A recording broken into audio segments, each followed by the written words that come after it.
ভগবান ওখানে গিয়ে থাকুন, ফুল দেবো, চন্দন দেবো, তুলসী দেবো, পরিষ্কার করে দেবো, বাতাসা দেবো, কদম্ব দেবো, ধোকলা দেবো, খিচুড়ি দেবো, মাংস দেবো, সব কিছু দেবো।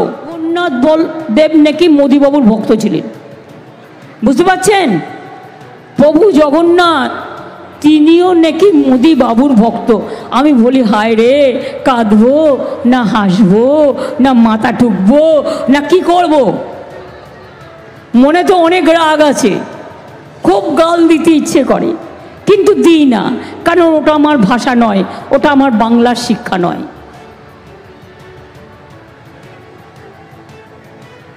জগন্নাথও নাকি ওনার গুরু, ওনার ভক্ত। আমরা বলছি হ্যাঁ, এতই বড় ভক্ত, এতই বড় ভগবানের উপর ভগবান যদি হয়, তা ভগবানের জন্য একটা মন্দির তৈরি করে দিচ্ছি।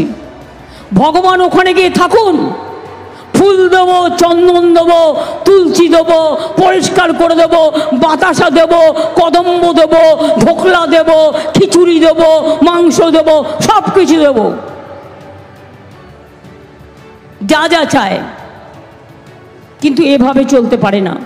এইবার যদি মোদি যেতে, তাহলে কিন্তু দেশ আর থাকবে না, এটা মাথায় রাখবেন ভালো করে, সংবিধান আর থাকবে না।